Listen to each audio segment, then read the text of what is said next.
श्री शिवाय नमस्तुभयम। दोस्तों, जैसा कि आप सभी लोग जानते हैं कि 9 जून 2026 यानी मंगलवार के दिन पुरुषोत्तम मास की ज्येष्ठ कृष्ण पक्ष नवमी तिथि पड़ रही है और इसी दिन किया गया 11 गेहूं के दाने वाला उपाय कभी भी विफल नहीं जाता है। और अगर आपने भी इस महीने में ये उपाय नहीं किया है तो इस उपाय से चूकना मत दोस्तों, क्योंकि इसी दिन किया जाने वाला पंडित जी द्वारा बताया गया 11 गेहूं के दाने वाला उपाय आप लोगों को जरूर करना चाहिए। क्योंकि दोस्तों ये एक ऐसा उपाय है जो कि इस उपाय को करने के बाद दोस्तों आपको फिर कोई और उपाय को करने की जरूरत नहीं है, क्योंकि सबसे बड़ा और सबसे नया यह उपाय पंडित जी ने अपनी अभी की शिव पुराण की कथा में ही बताया है। मैं जिस उपाय को आज हम आपको बहुत अच्छे से समझाने वाले हैं, इस पंडित जी ने मैं वीडियो को देखने के बाद, इस उपाय को समझने के बाद आपको कोई और वीडियो को देखने की जरूरत नहीं पड़ेगी। तो चलिए दोस्तों उपाय को शुरू करते हैं। देखिए ये दिन इतना खास होता है, इतना महत्वपूर्ण होता है। देखा गया है कभी बड़े बड़े पूजा पाठ अनुष्ठान से जो मनोकामना पूर्ण नहीं होती। 9 जून 2026 पुरुषोत्तम मास मंगलवार नवमी तिथि के दिन एक छोटे से उपाय करने से ही आपकी मनोकामना पूर्ण हो जाती है। और बहुत सारे लोगों ने इस उपाय को किया भी है और उनको इस उपाय करने का फल भी जरूर मिला है। अगर आप लोग भी इस उपाय को पुरुषोत्तम मंगलवार नवमी तिथि के दिन करना चाहते हैं तो आप इस उपाय को पहले अच्छे से समझ लेना, सुन लेना, उसके बाद करना। आपको इस उपाय का फल जरूर मिलेगा। और इस उपाय को कर लेने से आपके घर में चाहे किसी भी प्रकार की दुहक और समस्या क्यों ना चल रही हो, चाहे आपको उसका कारण भी नहीं पता है कि भाई ये समस्या किस कारण से चल रही है, उसका कुछ भी कारण हो सकता है। जैसे पितृदोष हो सकता है या किसी भी तरह का मंगल दोष भी हो सकता है, और भी बहुत तरह के दोष होते हैं, कुछ भी हो सकता है। पर आपको इस उपाय को करने के लिए आपको अपने दोष को पता लगाने की भी जरूरत नहीं है। बस पुरुषोत्तम मंगलवार दशमी तिथि के दिन आपको इस 11 गेहूं के दाने वाले उपाय को आप लोगों को कर लेना है। ये एक ऐसा उपाय है जिस उपाय को अगर किसी विशेष दिन पर किया जाए तो भाई उस विशेष दिन का जो है वो तो मिलता ही मिलता है, पर हमने उस दिन पर इस गेहूं वाले उपाय को किया है तो हमें उससे भी बड़ा फल मिलता है, और फल बहुत जल्दी मिलता है क्योंकि आप इस उपाय को बहुत ही बड़े और विशेष दिन पर कर रहे हो। क्योंकि दोस्तों 26 मई 2026 यानी कि मंगलवार के दिन दशमी तिथि का बहुत ही ज्यादा बड़ा महत्व होता है। इसीलिए दोस्तों आज की इस वीडियो में हम आप लोगों को 11 गेहूं के दाने वाला उपाय समझाएंगे, जिस उपाय करने से अगर आपकी किसी भी प्रकार की मनोकामना है, किसी भी प्रकार की परेशानी है, सबसे ज्यादा समस्याएं आपके जीवन में ही है। अगर आपको धन प्राप्ति नहीं हो पा रहा है, रुपए पैसे की आपके घर में लगातार दिक्कत परेशानियां चलती चली आ रही है, आपका व्यापार, आपकी नौकरी अगर अच्छे से नहीं चल रहे, जिसकी वजह से घर में लगातार आर्थिक समस्याएं बनी रहती है, घर का कोई ना कोई सदस्य अगर बीमार रहता है, आपस में दूसरे से लड़ाई झगड़ा होता रहता है, किसी की अगर बनती नहीं है, तो पूज्य गुरु जी ने कहा है कि जब आपके जीवन में ऐसी परिस्थितियां आ जाए कि आप एक रुपए खर्च करने से पहले कई बार सोचने लगे हो, आपको धन प्राप्ति अगर नहीं हो पा रहा हो, तो आपको सिर्फ और सिर्फ 11 गेहूं के दाने से एक ऐसा विशेष उपाय करना है जो आपकी इन सारी समस्याओं को सिर्फ 7 दिन के अंदर ही समाप्त कर देगा। तो जानते हैं इन विशेष उपायों के बारे में, लेकिन उससे पहले जो भी मेरे भाई मेरी प्यारी बहनें आज चैनल पर पहली बार आए हैं या मेरी आवाज आज पहली बार सुन रहे हैं, अगर आप भी महादेव के सच्चे भक्त हैं तो वीडियो को लाइक और चैनल को सब्सक्राइब जरूर कर ले और कमेंट बॉक्स में लिखे हर हर महादेव। देखो गुरुजी ने कहा है कि अगर मंगलवार के दिन दशमी तिथि पड़ जाए तो इस दिन आपको 11 गेहूं के दाने वाला उपाय तो अवश्य ही करना चाहिए। देखो यह उपाय यदि आपके जीवन में कर्जा बहुत अधिक है, आपके जीवन में संकट बहुत अधिक रहते हैं, आपके ऊपर बहुत अधिक विपदा आ रही है, बार बार आपको अपने व्यापार में और अपने धन में हानि देखने को मिल रही है, यानी कि आपको प्रत्येक कार्य में हानि हो रही है, तो आपको यह उपाय करना चाहिए। देखिए इस उपाय के लिए आपको 11 गेहूं के दाने आपको लेने हैं, ठीक है। दाने लेने के बाद में आपको जरूरत होगी चावल के दानों की, 11 चावल के दाने और 11 गेहूं के दाने, और चावल के दाने खंडित नहीं होने चाहिए। अब आप कहोगे पंडित जी गेहूं कहां से लेने? देखो आपको किसी भी किराना स्टोर पे गेहूं के दाने मिल जाएंगे, जाके ले लेना, ठीक है ना। 11 गेहूं 11 चावल के दाने लेने हैं, साथ ही साथ आपको एक तांबे का लोटा लेना है और उस तांबे के लोटे में आपको जल भरना है। जल आपका खुद के घर का होना चाहिए, मंदिर का नहीं होगा। अब आप ये सब सामग्री लेकर पहुंच जाओगे महादेव के शिवलिंग के पास में शाम के टाइम पे प्रदोष काल में। देखो जब आप ये उपाय कर रहे हो तो अपना फेस रखना उत्तर दिशा, नॉर्थ डायरेक्शन की तरफ। अब यहाँ पे जो मैं आपको क्रम बताने जा रहा हूं ना, उस मेरे क्रम को बहुत ध्यान से सुनिए। महादेव को अगर कोई सबसे प्रिय है ना, तो उनकी सबसे छोटी पुत्री जिनका नाम है माता अशोक सुंदरी, जो आपके पास में के 11 दाने हैं ना, उन चावल के 11 दानों को माता अशोक सुंदरी के स्थान पर आपको अपना नाम और गोत्र बोलते हुए समर्पित कर देने हैं, है ना। चावल के दानों को रखने के बाद में जो आपके पास में तांबे का लोटा है ना, उस तांबे के लोटे को कहीं पे भी हम जल नहीं चढ़ाएंगे। सिर्फ और सिर्फ माता पार्वती का जो हस्तकमल आपको दिख रहा है, यहीं पे गोल गोल आपको समर्पित करना है उसी जल को, और कहीं नहीं, ना माता अशोक सुंदरी के स्थान पर, ना तो शिवलिंग के ऊपर, सिर्फ आपको यहां पे गोल गोल जलाधारी पर आपको उस जल को समर्पित करना है। अब आपके पास में बचे हुए हैं 11 गेहूं के दाने और बचे हैं, उन्हीं 11 गेहूं के दाने को आपको अपनी मनोकामना, अपने विश्व कहते हुए महादेव के शिवलिंग के ऊपर, अगर आप दशमी तिथि के दिन प्रदोष काल में समर्पित कर देते हैं तो आपकी जो भी मनोकामनाएं होंगी, जो विश्व होंगी, महादेव पूरी जरूर करते हैं। अन्न को समर्पण करने से, उस खासकर गेहूं को समर्पण करने से हमारी इच्छाएं पूरी होती हैं। और अगर वो दिन मंगलवार का दिन हो तब तो इससे सुंदर संयोग कुछ भी नहीं हो सकता। आपकी इच्छाओं को पूरा करने के लिए बहुत स्पेशल, बहुत प्यारा सा उपाय आप सभी को जरूर करना है। ध्यान में रखिएगा, यह उपाय प्रदोष काल में करना है। देखो गुरुजी ने कहा है भगवान शिव के शिवलिंग पर 33 देवी देवताओं का वास होता है। अगर हम शिवलिंग के सामने कुछ भी उपाय करते हैं तो हमारे सभी देवी देवता हमसे खुश हो जाते हैं। यह उपाय आपको अवश्य करना है। देखो सुबह के टाइम नहीं कर सकते, ठीक है। अब बात करते हैं अगले उपाय की। देखिए इस वीडियो में जितने भी उपाय हम आपको बताएंगे सभी उपाय सरल है। देखो गुरुजी ने कहा है कि मंगलवार के दिन आपको चौमुख दीपक वाला उपाय तो अवश्य ही करना चाहिए। वीडियो के अंतिम में आपको उपाय बताया है जो आपको करना है। देखो आगे बढ़ने से पहले वीडियो को एक लाइक जरूर करें। देखो सबसे पहला उपाय, यदि आपके जीवन में कर्जा बहुत अधिक है, आपके जीवन में संकट बहुत अधिक रहते हैं, आपके ऊपर बहुत अधिक विपदा आ रही है, बार बार आपको अपने व्यापार में और अपने धन में हानि देखने को मिल रही है, यानी कि आपको प्रत्येक कार्य में हानि हो रही है, तो आपको यह उपाय करना चाहिए। देखिए इस उपाय के लिए आपको मात्र 1 लौंग का जोड़ा लेना है, यानी कि 2 वाली लौंग लेनी है।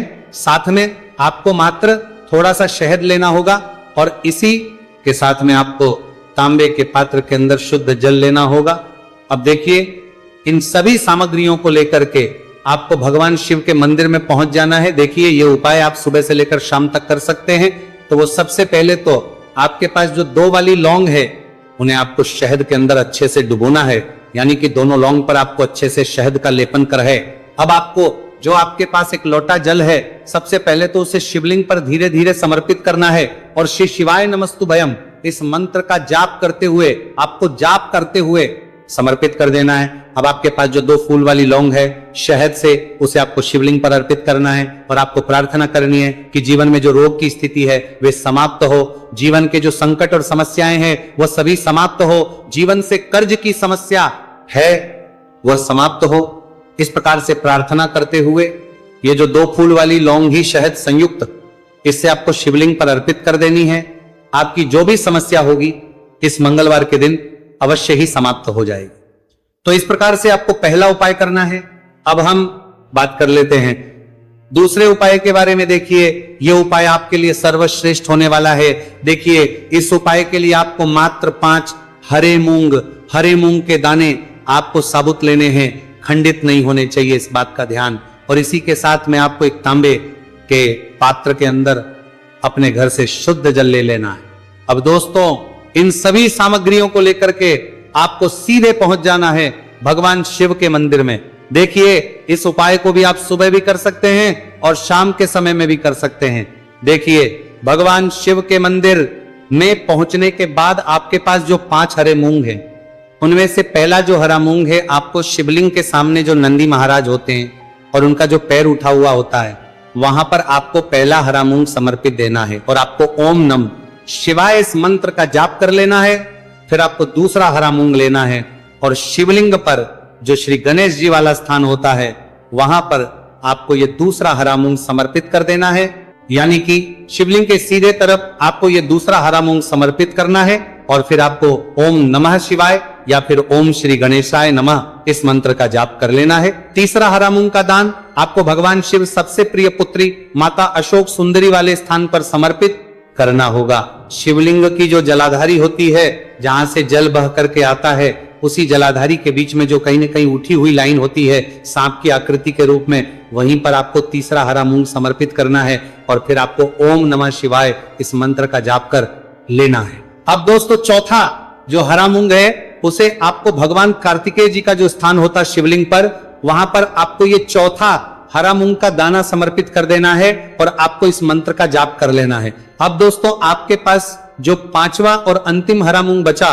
हुआ है उससे आपको उससे जल के पात्र के अंदर डाल देना है और इस हरे मूंग से युक्त जल से आपको भगवान शिव के शिवलिंग का अभिषेक कर देना है। जल आपको बिल्कुल धीरे धीरे समर्पित करते जाना है और लगातार आपको शिव के मूल मंत्र श्री शिवाय नमस्तुभयम इस मंत्र का जाप करते रहना है। फिर आपको शिवलिंग के सामने बैठकर, यदि आप अपने बच्चों के लिए ये उपाय कर रहे हैं, यदि आप अपने बच्चों की बुद्धि, ज्ञान और विवेक के लिए उपाय कर रहे हैं, तो उसके लिए आपको प्रार्थना कर लेनी है, या फिर व्यापार में वृद्धि करने के लिए ये उपाय कर रहे हैं तो उसकी कामना करते हुए आपको प्रार्थना कर लेनी है, या फिर अपनी नौकरी के लिए कर रहे हैं, या फिर अपनी इंटरव्यू के लिए, या फिर धन की प्राप्ति के लिए कर रहे हैं। जिस भी कामना के लिए आप उपाय कर रहे हैं उसे परिपूर्ण करने के लिए महादेव से प्रार्थना कर लेनी है और फिर आपको वापस अपने घर आ जाना है। पूज्य गुरु जी ने कहा है कि जो भी व्यक्ति इस उपाय को कर लेता है तो यकीन मानिए आपके जीवन की जो सारे संकट, कष्ट और बाधाएं ही वो सभी समाप्त होंगे। अब हम बात करते हैं अगले उपाय कि इस उपाय के लिए आपको एक दीपक लेना है। दीपक आप मिट्टी का भी ले सकते हैं और शुद्ध आटा मढ़कर उसका दीपक भी आप तैयार कर सकते हैं। दीपक के अंदर गोल प्रयोग करना है और दीपक के अंदर आपको शुद्ध घी का प्रयोग करना है।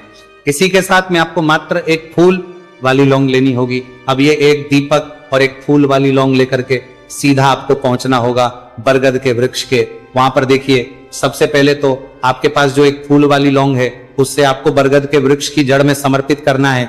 देखिए अगर आपके जीवन में कोई भी संकट आने वाला है, कोई भी बड़ा कष्ट आने वाला है, तो वह इस उपाय के माध्यम से दूर होने वाला है। महादेव की विशेष रहेंगी कि जो भी संकट आपके जीवन में आने वाला होगा वो भी दूर हो जाएगा। तो आपको एक लौंग समर्पित करनी है बरगद के वृक्ष की जड़ में और वहीं पर आपको जो है गोलबाती वाला दीपक जो आप लेकर के गए हैं उससे भी वहां पर प्रज्वलित कर देना है। वटकेश्वर महादेव का स्मरण करते हुए देखिए जब भी आपको जीवन में इस साल लगने लगे कि आपके जीवन में कुछ भी अच्छा नहीं चल रहा है तब भी आपको ये उपाय करना है। तो इस प्रकार आपको ये उपाय करना है। अब हम जान लेते हैं चौथे विशेष उपाय के बारे में। देखें यदि आपके विवाह में, शादी में कोई भी समस्या आ रही है, यदि आपका जो कर्ज है वह दिन पर दिन बढ़ते ही जा रहा है, तो आपको ये चमत्कारी उपाय करना चाहिए। कोई भी समस्या अगर जीवन में है तो उसे दूर करने के लिए आपको ये उपाय करना चाहिए। मंगल दोष से जुड़ी हुई समस्या भी है तब भी आपको ये उपाय करना चाहिए। देखिए इसके लिए आपको एक तांबे के पात्र के अंदर अपने घर से शुद्ध जल लेना है और इसी के साथ में आपको एक चुटकी लाल चंदन लेना होगा। अब आपको क्या करना है कि जो लाल चंदन आपने लिया है उसे आपको उससे जल के पात्र के अंदर डाल देना है और ये जल जो है आपको लाल चंदन से युक्त तैयार कर लेना है और ये लाल चंदन से युक्त जल आपको भगवान शिव के मंदिर में लेकर के पहुंचना है। लेकिन ये उपाय भी आप सुबह से लेकर के शाम तक कर सकते हैं। अब तो ये जो लाल चंदन से युक्त जल है इससे आपको भगवान शिव के शिवलिंग पर धीरे धीरे अर्पित कर देना है और आपको लगातार श्री शिवाय नमस्तुभयम इस मंत्र का जाप करते रहना है। देखिए यदि आपके जीवन में विवाह से जुड़ी समस्या चल रही है तो आपको मंगलेश्वर महादेव का स्मरण करना है और जीवन में अधिक कर्ज की समस्या है तो आपको आर्यन मुक्तेश्वर महादेव का स्मरण करना है। देखना आपकी सब तरह की समस्या जल्दी ही समाप्त हो जाएगी। तो इस प्रकार से आपको ये चौथा उपाय करना है। अब हम जान लेते हैं अंतिम और पांचवें उपाय के बारे में। देखिए मंगलवार का दिन है और हनुमान जी भगवान शिव के रुद्र अवतार है तो ये उपाय और भी खास हो जाता है। तो ये जो उपाय है विशेषकर आपको हनुमान जी के वहां पर ही करना होगा। देखिए जब भी आपको ऐसा लगने लगे कि आपके जीवन में जो कर्ज है वह समाप्त ही नहीं हो रहा है, दिन प्रतिदिन बढ़ते ही जा रहा है, कष्ट जो है वह दिन प्रतिदिन बढ़ते ही जा रहे हैं, कष्ट जो है वह समाप्त ही नहीं हो पा रही है, यानी कि जीवन में जब भी कोई विपदा आती है, संकट आता है, तो हमें संकट मोचन हनुमान जी के मंदिर में जाना चाहिए। लेकिन यह उपाय बहुत ही खास है। इस उपाय के लिए आपको एक चौमुख दीपक तैयार करना होगा। आपको एक दीपक लेना है, दीपक के अंदर 4 बातियां लगानी है। देखो बाती के लिए आपको मोली वाला धागा आता है कलावा का, उसकी भी बना सकते हैं या फिर आप सफेद रुई की जो बत्तियां हैं उन्हें भी बना सकते हैं। अब आपको लेना है एक कटोरी सरसों का तेल और अब इस दीपक के अंदर या तो आपको चमेली का तेल डालना है या फिर जो आपने एक कटोरी सरसों का तेल लिया है, उसमें आपको सरसों का तेल डालना है और इसी के साथ में आपको मात्र एक फूल वाली लौंग भी लेनी है। देखिए, अब जो ये दीपक है और लौंग है, इन दोनों का आपको हनुमान जी के मंदिर में लेकर के पहुंचना है। अब सबसे पहले जो चौमुखी दीपक है, इसे आपको हनुमान जी के सामने प्रज्वलित करना है। दीपक को प्रज्वलित करने के बाद आपको वहीं पर एक बार हनुमान चालीसा का पाठ करना है, या फिर आप आरण मोचक मंगल स्तोत्र का पाठ भी कर सकते हैं। अब आपके पास जो एक फूल वाली लोग है, उनसे आपको अपने सीधे हाथ में रखना है। आपको प्रार्थना करनी है हनुमान जी से कि जीवन की जो भी संकट है, विपदा है, वो सभी आपकी कृपा से दूर हो। और ये जो एक लौंग, इससे भी आपको उससे चौमुखी दीपक के अंदर डाल देनी है और अपनी मनोकामना बोल देना है। गुरुजी कहते हैं कि कुछ दिनों में ही आपकी सब मनोकामना पूरी हो जाएगी।